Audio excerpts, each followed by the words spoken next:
Hello and welcome. It's me, John Park, and this is John Park's Workshop. Thanks for coming by. Thanks for joining me. Hopefully everything is streaming just fine. I was seeing some weird messages from YouTube claiming that the stream was having an error occur. Please try again later. But then I hear evidence over on Discord that it seems to be working. So weird, huh? Let me know if you see any problems. We should be live on Twitch, Periscope, Facebook, and the YouTube. I think the YouTube is healthy now. In fact, speaking of the chat, look, there's the Discord chat. If you are joining us from any of those places, watching a video on any of those places, and you want to join into the chat, then head on over to Discord. The Adafruit Discord is this right here. It's adafruit.it/Discord is our short URL for getting a free and easy invite to jump in and join in the conversation. With that, I'll move forward. Let's do the show, huh? So let's see. It is a little hot here, so I just closed the door to the shop and fired up the AC, which means that I can't hear myself think. It's so loud, but apparently you guys don't hear it, so you think I'm lying. But the microphone doesn't pick up that AC apparently that much, which is great. I'm gonna tempt fate and push my mic level even just a little more because I can't stop fiddling with that. But thank you. C. Grover said that our voice levels are good, so why am I messing with it? I don't know. So let's see, let's get going. We've got all kinds of good stuff today. First of all, I'll mention that we have a jobs board. If you are looking for work or if you want to hire someone, then you might want to head over to jobs.adafruit.com and check out the jobs board. Here's the squished web version. If you go a little, you know, how when you go a little narrow, all of a sudden everything becomes vertical. That's it. That's the vertical version of the jobs board. And this is the available for hire section. So you can go in here and take a look at some of these great people and their skills that they have on offer and see if there isn't someone there that you could hire for something. You might have some work and to get done, and someone in here could help you get it done. So it doesn't cost anything. It's free to sign up. It's free to post a position, and it's free to post your skills. All free, all the time. So go check it out. That's jobs.adafruit.com. Let's see, I also mention that I am going to be running a show and tell after this show. We had a show and tell last night. It was great. It was about an hour long. We had a bazillion people come on and show some really great projects. I'm really intrigued. In fact, M0, Mark 0, I think Mark 0 is someone who came on and showed a little flashing, a feather that flashes another chip on some synthesizer clock modules that he's making, and I'd love to see more about that. So in particular, come on this show and tell after this one. I might reach out, but we're open to all sorts of things. This is going to be at 2:30 today Pacific time, so about an hour after this show. It's 5:30 Eastern time. Come on and show the things you're working on. We would love to see them. And if not, I'll just improvise and chat at you about something. I'll find something on my desk and we'll talk about it. So those are all options, but come on by. I'll also mention that on Tuesdays, I run a show over on the Microsoft Make Code Twitch channel, and we also rebroadcast it to a bunch of Adafruit channels. And that's my hour-long Make Code. So if you like the Make Code Minute, this is a chance to see me do it for 60 of those consecutively. And last week, or earlier this week actually, in the last episode on Tuesday, I built a microbit serial MIDI device that sent out little melodies and things and chords over serial to USB. So if you want to go and learn more about that, you can go back and catch that episode. We have it posted. I think it's archived on the Microsoft Twitch. So go there, twitch.tv/MSMakeCode, or any of the YouTube video archives, any of the Adafruit, I should say, archives. Go check that out. And now that brings us to my product pick of the week. And as I want to do, this is a product that I'm going to use in my workshop today in the little project we'll be working on. This is the new pre-cut heat shrink pack. This is really cool. This is a little box that you can get of pre-cut heat shrink in a bunch of different diameters and colors. And it's real convenient if you are doing a whole bunch of wiring and you want to insulate some, provide some insulation between wires, and you're adding interconnects and that sort of thing, or even if you're just using it for color coding. It's probably no secret that I really can't stand electrical tape. It's good for one thing, which is using it in actual sort of home wiring electrical tape situations where you can stretch it and use a ton of it and it actually clings to itself from being stretched. But it's a weird, gross adhesive that's terrible when you try to do small things. The adhesive's not stronger than its desire to flex back out. I hate it. Maybe I'm just using the wrong electrical tape. But I know a lot of people use it for color coding, and I've done that myself. But when it's possible, when you can get it onto a wire and you don't have like giant ends, interconnects on either end of a cable, I prefer heat shrink for color coding. So there's this set, and I'll pop it up on the browser here. So if you head over to the shop, there it is. It's 280 pieces of pre-cut multicolored heat shrink, and it's all sorted nice for you. Those are pretty long pieces, so generally you can cut them in half or even smaller than that to get what you need out of it. And it'll cost you $9.95 US. So that's my product pick of the week, and I'll show you in a second when I use that. Someone says electrical tape makes good Band-Aids. All right. I've never used electrical tape for a Band-Aid. I've used super glue, CA glue, as a Band-Aid. This is it. This is the little set. Looks just like the picture, right? So we'll grab some of that for our little project we're going to work on in the shop today. And that's my product pick. Let's see, what else does this bring us to? In fact, let me pop into the chat. I want to see who's using electrical tape for what. Who's mad at me for saying I don't like electrical tape? See, Grover says that the premium 3M tape. Let me pop up the chat here.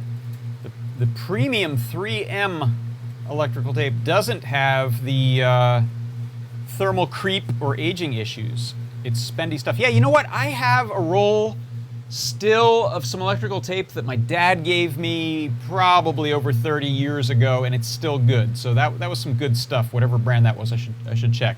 It's thicker than the junky stuff I got at my hardware store. All right. So there's been a Lars sighting. That's creepy. I didn't know Lars was up and about. Let's see. What does that bring us to? Have I got... I'm trying to remember if I've got a gear report. I wanted to talk about a gear report. I don't think so. I haven't picked up any new weird vintage gear in a couple weeks, so I don't have anything I'm going to show. But I'll be showing off some tools in our project today. It's mostly kind of a tools and tips thing, so we'll see some gear. One piece of gear, I'll give you a preview though. A piece of gear that I picked up not too long ago that I'd like to do some sort of a retrofit project with is I got three DMX controlled spotlights. So these are theatrical or stage spotlights that have a whole ton of range of motion, can move in all axes and point a spotlight from DMX control. I've never worked with DMX control other than like in a theater with proper boards that control it, but I've never tried to talk to it from Arduino or CircuitPython or that sort of thing. DMX is a protocol sort of like MIDI in some ways. It's designed for theater lighting and it's used in a lot of other ways. But I will, I think, get some gear together so that I can drive those lights. In fact, I'll pick one up real quick so you can see these things are serious. This one I have. Let's see. Can I give you a camera view here? This one I've pulled the housing off of so I could look at how it works.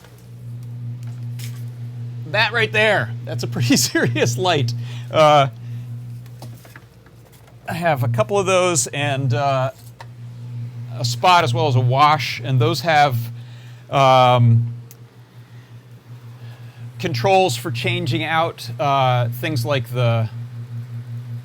Oh no, have I lost my camera again? Why do I keep... Oh, that's weird. I wonder if this... Hey, that's really strange. Are you seeing this? Wait, maybe I'm not looking at the view I think I'm looking at. Wow, I have broken cameras all over again. What is on top of what? Something crazy going on there. Oh, huh. That's weird. I don't know what that layer thought it was doing. My streaming software is rebelling.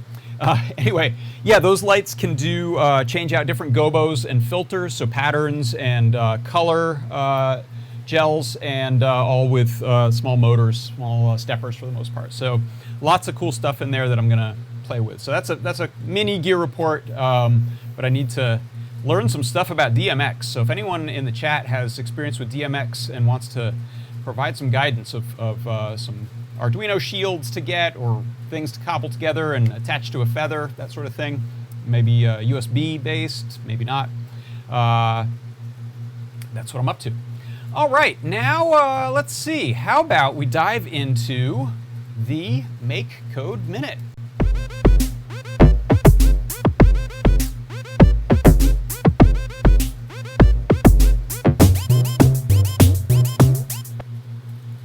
Right, let's get some stuff set up here. 1 second, where'd my browser go? Wrong one. There we go. Let's put a small me over to the side here. So what I want to show today is a really cool extension in MakeCode Arcade that's called Status Bar. And the best way to demonstrate it is I'm going to pop open a full screen view here of my browser, and let me go to a smaller image there so you can see the full screen. Okay, so what you'll see here is I have a little game that I've created. It doesn't do much right now, but I've got my little character.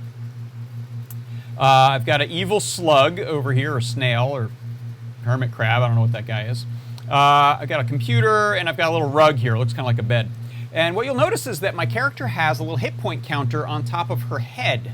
And as I contact this evil slug thing here, you'll notice my hit points are going down. And when they go all the way down, I'm just going to do a little camera shake. So I didn't cause the game to end or kill my character, but it's just to simulate some kind of an event is happening when we get that status bar empty. And then what I've set up is a little status bar that's vertical on this rug here, which will refill me, but you'll notice that its status bar goes down. And then if I want to refill the status bar in that carpet, I'm just going to touch this computer terminal here like a hacker, and now I've got that refilled. So the nice thing is that this is a pretty sophisticated behavior that would be a lot of blocks if you were trying to code yourself using sprites and things. But by adding this status bar extension from the advanced extensions menu, you get all of these items that are built for creating a new status bar and setting its width and height, which determines its orientation, as well as what the status bar is for, things like health and magic and hit points and other things. And then we have a whole bunch of blocks that are used for setting the value, changing the value. So I have right now an overlap block that reduces the value, for example. The attachment of the status bars to different sprite characters or items, as well as the minutia of how it's displayed, like colors and stroke color. And then we have these events. These are the what happens to a status bar when there's an overlap of some kind, or rather, what happens to the status bar when it reaches a certain point. So if you look at my scene here, let's open up. I'm going to expand all my blocks and then reformat the code here. You'll see that I have a on status bar kind health 0. For this status, then the camera shake is what occurs. So on my character's health getting down to 0, then we know we can run an event. So you can track things with these, sort of like metadata that's carried around on the characters. and do things like trigger the refill. So when I cover up, the character covers up or overlaps that computer sprite, then you can see I'm adjusting the status bar value and the rug status bar value here, or the computer value tells the rug status bar value to go up. So really cool for things like RPGs. And in fact, just to see it in action, I've got it here running on my Pi Gamer. And you'll see, I know the colors are a little wonky, I'll tilt it to get it a little better. You can see my little status bar being carried around by my character, and I can fill it up there. Sorry about the focus there. So that is how you can add status bars to your game and build all kinds of complex behavior that's really easy for the player to see. And that is your Make Code Minute.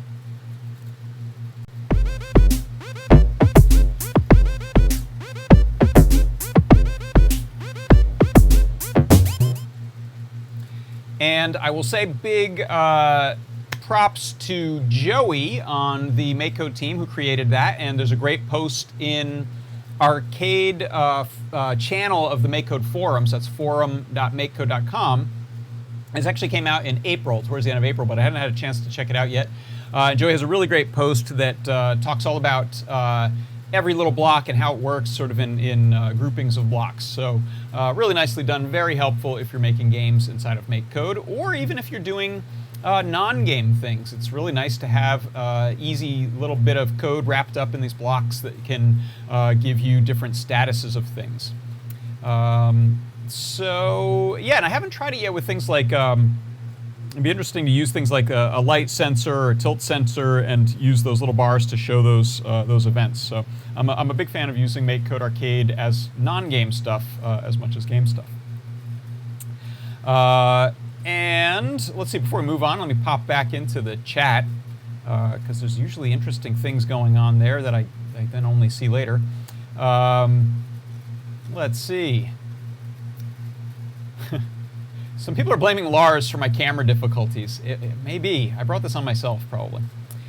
All right, now let's jump into the Game of the Week section of our show.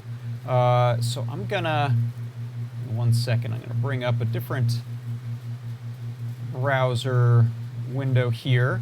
And for this one, I'll probably risk doing weird things to audio, but I'm gonna have to turn up my volume a bit for you to hear this as I show it. So let's pop open a window here. A little me there.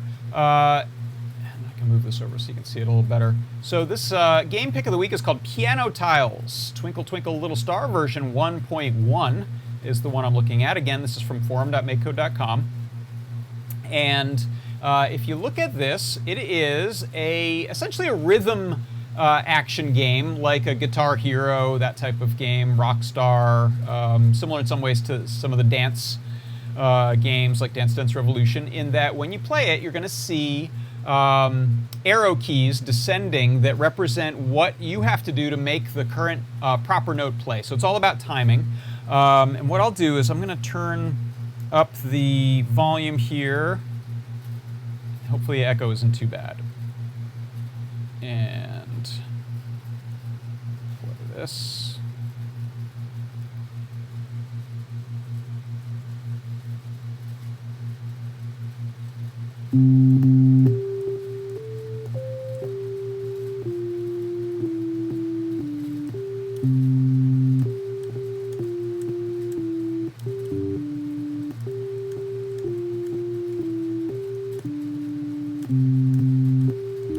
Oops.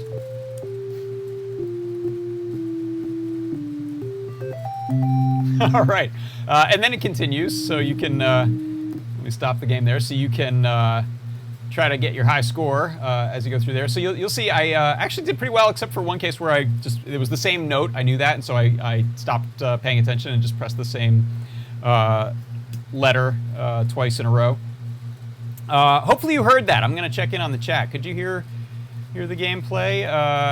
Hopefully you could. If not, I'll encourage you to check it out yourself, but you can see what it does. And if we take a look at the code here, I haven't had a chance to look that closely at it, but I would recommend you do. It's got the one thing I was looking at. It's got a nice mechanism for the event handling of pressing buttons. You'll see here on our button presses of up, down, left, and right. These all call different functions. Not the A and B, but on the up, down, left, right. These call functions that are specific to that note. So it knows what key you're pressing just by calling a function based on those. And then it knows what to do based on which letter it's expecting, or which direction it's expecting at that moment. So very cool. A lot of fun you could have with that. And also you could expand this, of course, by adding your own melodies to it, which would be interesting. So take a look at how the note arrays are handled, and you could create your own songs in there. And so that's my arcade game pick of the week. It's called Piano Tiles, Twinkle Twinkle Little Star version 1.1, and its author is Unsigned Arduino. Go check it out.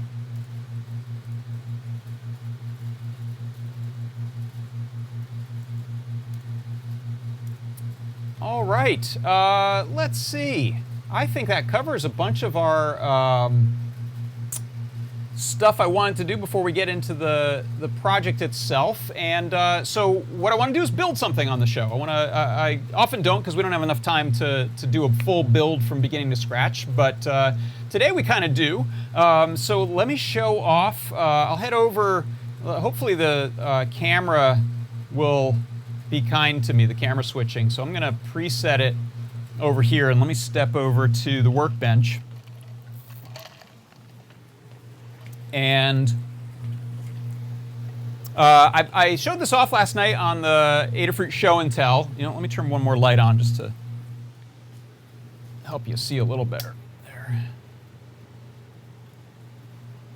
All right, two more lights. There we go. Maybe I could get those DMX lights going and do a big flashing spot show. So I showed this off on the show and tell last night, and what this is how to make your own do-it-yourself coiled cables. So typical USB cable is a short one, but you can see typical USB cable is straight. And for the novelty of it, for the most part, but also if you want to shorten a cable, you can reduce quite a bit of its length using a coil, and then you can still get some play out of that by stretching it out. And these coil cables will return. Not as well as a professionally made, factory-made spiral or coiled cable, but not bad. It works pretty well. So I've done this a couple times. I've done it to some heat shrink, or rather fabric-wrapped cable. This is one of the first ones I did. This is a USB cable. I did this a couple years ago, I think, and it's held up pretty well. You'll see this is really popular in the mechanical keyboard, the custom mechanical keyboard or boutique mechanical keyboard community, where people make custom cables. They use these aviation interconnects, like a DIN cable, to plug two halves of them together for no reason other than it looks cool. They're DIY cables, so they have to use some sort of a DIY cable end and heat shrink. But I'm not going that far with these. I'll do a sort of a version of that, but really what I just want to show you is how you can make your own coiled cable. And what this is really depending on is most of these cables are wrapped in a PVC, polyvinyl chloride plastic, which is a thermoforming plastic, which means it will, the structure of the plastic will develop a memory for a shape if it's heated up and cooled in that shape. So you can thermoform that outer coating by setting it to whatever you want. If you want to just put a bunch of crazy kinks in it, you could do that too. Bend it and heat it, and it'll never straighten out. But that's how that works, and that's pretty much the majority of your cables. You will find some really floppy cables. I have this. There's a soldering iron cable I have here for this USB soldering iron, and this I doubt would thermoform because it's a really floppy silicone cable. It may have PVC inside of it around individual strands, I don't know, but this is a bad candidate for that. But any typical sort of cheaper type of USB cable that isn't fancy is gonna have that PVC covering on it. So Here's the method. What you'll want to do is grab a dowel. I've used brass tubing before, which I think gets better even heating on the inside of it, but I found wood works just as well, and you're more likely to have it. And depending on the diameter, you can get a tighter coil or a bigger coil, looser coil. So this one here was done on this larger dowel.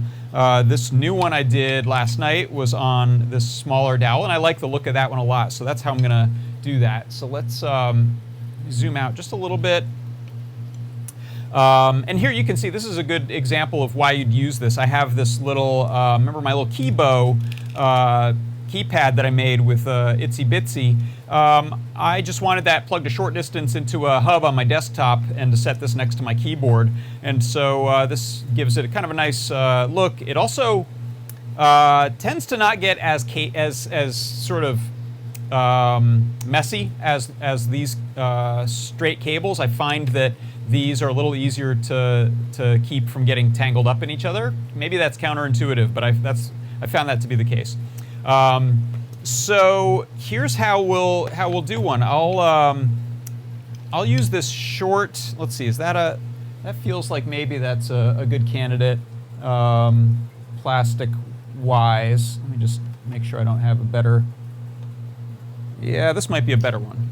That one feels a little fancy-ish, but this is your really typical inexpensive PVC cable. So the first thing you'll do is pick an end, and you need to affix it to your dowel. And what I like to use is zip ties. You can use tape for this, but then you're going to have some tape residue to contend with later. And so what I'll do is I'll take typical zip tie like this. Decide how much of this you want straight. So you're going to have coil starting at some point. How much of this do you want straight and where? So we'll go maybe about there. And I'll just zip tie that tightly, really tightly. We'll cut it off later. And if you're trying to be very precise about that, you could put a second one a little higher up to hold that very straight, so it doesn't end up with a little flop in it. But I won't go that far. So, and now what I'll do is I'll cut off that extra bit of zip tie just to keep it from getting in the way when we coil it. And I don't have a real particular preference for left-hand or right-hand coil, so whichever you want. And then we're just going to really tightly coil this. And so you want to get, I can zoom even further in here. There we go. You want to get that really good and tight. And that zip tie helps. It gives you something for it to not loosen from this direction. And the better job you do of this coiling, the nicer it's going to look in the end, so you just don't want any space in there. You also can do just part of it coiled. So you can say, and for some reason I see this a lot in the mechanical keyboards, they'll do a short free end that goes into the keyboard, then they'll do coil, and then they'll leave a longer tail to head back fishing behind their computer or whatever. So I say they, but I'm kind of becoming one of those mechanical keyboard fetishists to some degree. So in fact, let's do this one like that. So I'll go a short end, a coil, and then a long uncoiled end, just because I haven't done that before. So with that, I'm going to pull a little bit and make sure it's really good and tight. And then I'm going to grab another zip tie. And you can, I don't think it matters too much to me where I put this, but you can try to match which side of the dowel this straight part is going to be, if you like. Okay, so I'm going to yank that good and hard. And here I'll demonstrate keeping it with a second zip tie here. And so like I said, the key thing to this is that we're thermoforming it. So we want to get it softened, hot and softened. And so we're going to use a heat gun for that. You can probably get away with a hair dryer if it's got a pretty good high temperature to it. Better is a heat gun, so that's what I'm going to use.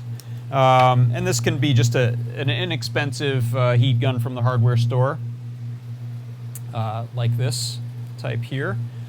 And some of these you can just set on your workbench. So it has air vents on the sides, not on the bottom, for drawing up the air, I think. I think that's where the vents are. It's not on the back. So it's safe to do this. I just don't want to heat my camera up above me or my face too much, so I'll be a little bit careful, but I don't think it's going to go that high up. And then what we're going to do is kind of keep our hands out of the way, and we want to heat it for anywhere from 2 to 5 minutes, keeping it moving and not so close that it starts to melt. So I'm going to take a good look at that surface and make sure it doesn't get overly shiny if I'm heating it up too much. So here we go. Oh, we got to keep this from sliding. There we go.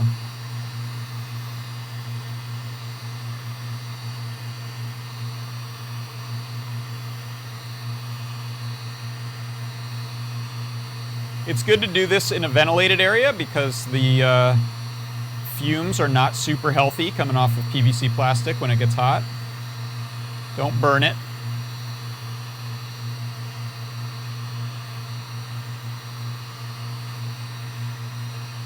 I can't speed this up any in editing because I want to make it real, so we're just going to get a couple of minutes of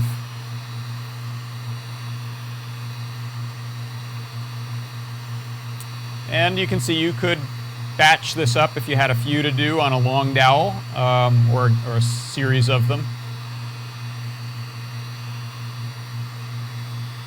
But it's a satisfying, fun project that you can just do one-offs. You could also find colored cables to start with. One thing that's popular, especially if you're doing a DIY cable, is to slide some either paracord or other sheathing. So remove the core from some paracord and use that external sheathing to give it a particular color. And again, anything that you're going to be heating up, you'll need to be a little bit careful it doesn't have a lower melting point than the PVC here, because that's really what's going to hold the position of it. One thing you can do too is just put your hand near it to see if it's radiating heat off of it, which is a good sign that it's collected some heat. I've also been told, and I haven't tried this yet, I won't try it today, but I've been told that another effective way to get a better coil is to reverse the direction of the coil after you've formed it once. So I think you heat it and cool it, and then you untwist it, ideally with something like a drill, and twist it the other direction. And then it coils in on itself and makes a tighter coil.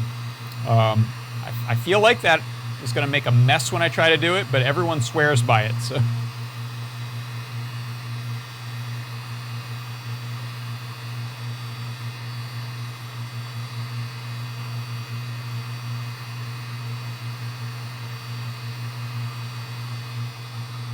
All right, we'll hope that that was enough. And now what your options are here is you can leave it overnight. You can try to quench it in something like ice water or put it in your freezer. What I like to do, I've shown this tip before, I use this tip with hot glue a lot. If you take a typical air dusting can, this one's almost empty, but I have a second one, and turn it upside down, you will spew some super cold gas, almost a liquid and a gas, at something. So here we go. I'm going to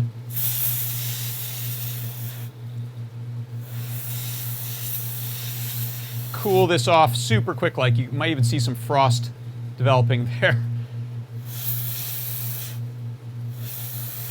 Don't get that on your skin. That stuff is cold.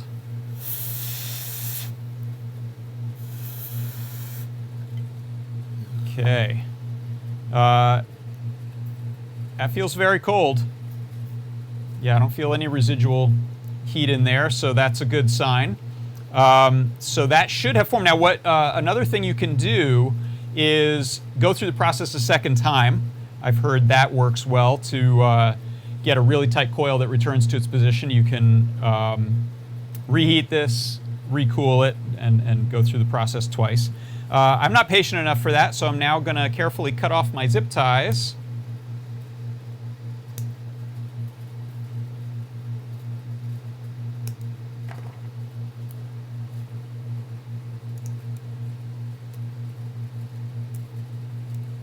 And now what I'm going to do is just try to work this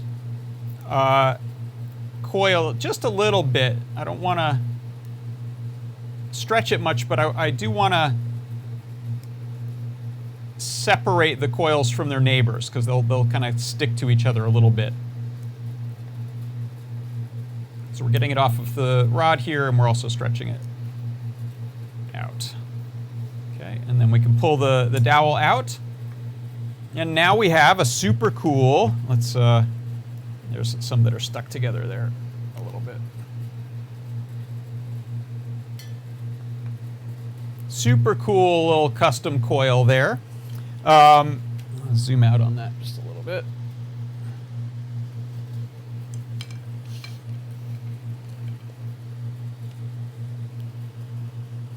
Very fancy, and that's the only cable I've got like that. So another thing that I like about this is that I have a lot, like many of you probably watching, I have a lot of USB cables, particularly a lot of just these regular black USB micro to USB-A cables. And so to differentiate from them when things are plugged in, it's nice for them to be unique in some way. So one start to that is just having some but not all your cables coiled, some straight. Any differences help. Another thing you can do is, like I said, some color coding with heat shrink. So even in a case where you're not doing custom ends, you can often still fit a piece of heat shrink over the ends. So let's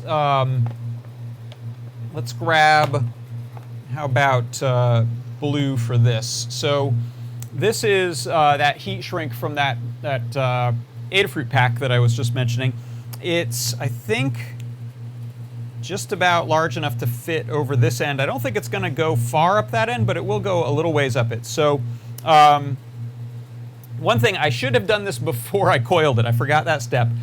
In this case, it may still make it over that coil. The diameter might be big enough, or you could spiral it through. So let's first just see, will it make it down that spiral? I think it's not going to make it over the spiral. Maybe? Will it? No, it's just perfectly not going to. Okay, so I'll leave this one at this end, and then I'll see what we can do on the other end, maybe slide a piece down it. So don't forget that. Put that on first. So now all you need is your heat gun again. To heat that up, I'll use a lower setting.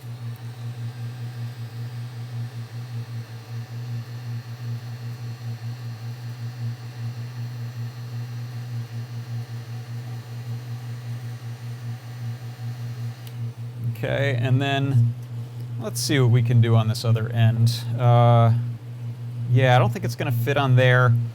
So I'm going to try, this doesn't always work very well. I'm going to try to cut a small piece and stretch it a little bit. And one way you can stretch it is put it on your scissors and try to open them.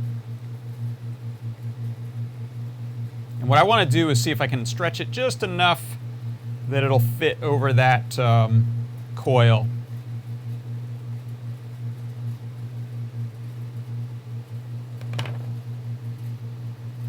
This stuff doesn't really stretch much, but let's see if we get lucky. Oh yeah, okay. So now that'll fit past that enough to get onto here a little ways. And that's fine. I'm not going to make it up onto there, but with the heat gun, you should be able to.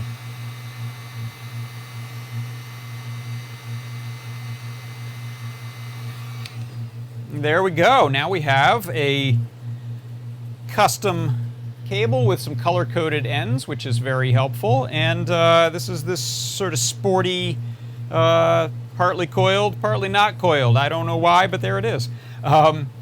And let's see. Yeah, you know what? We're just about out of time. I'll say you can do this with cables other than USB. I have here I prepared just a little probe clip type of cable. It has a multi-core stranded wire with PVC plastic coating, and I've covered it with some paracord. I put a little heat shrink here, and so again we can clip that in. I won't go for the full thing here, but you can see that if we coil that up, tighten that, get a nice tight coil as you're going. This sheathing I think kind of likes, and this type of wire likes to hold the form, so I haven't heated it yet, but you can see that's the potentially what we can get, a look we can get, or you can get the really tight tight form from that. So there's a bunch of options with what you can do doing your custom coiled cables, and I've got one more little kink to work out there. There we go. Now they're all separate.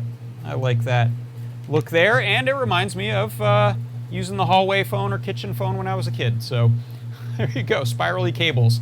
What's old is new again. All right, let me step back over to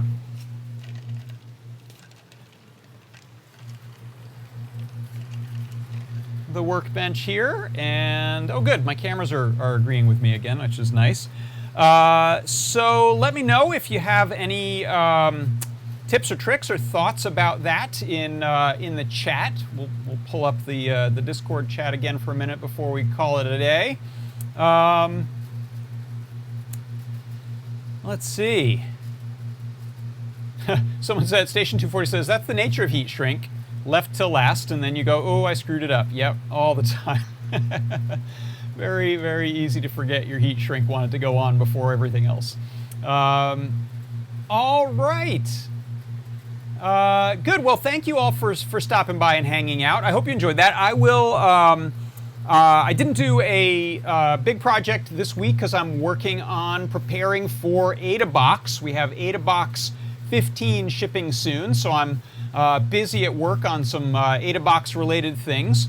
I just put out the Lucio 2020 guide. It just came out the day before yesterday, I think, or maybe yesterday. And now I'll be writing up a guide for the Clue MIDI BLE device that I showed last time. So I'm writing up a guide for that. And then I will be getting back to our regularly scheduled projects next week. So thank you all for coming by. For Adafruit Industries, I'm John Park. This has been John Park's Workshop, and I will see you next time. Bye-bye.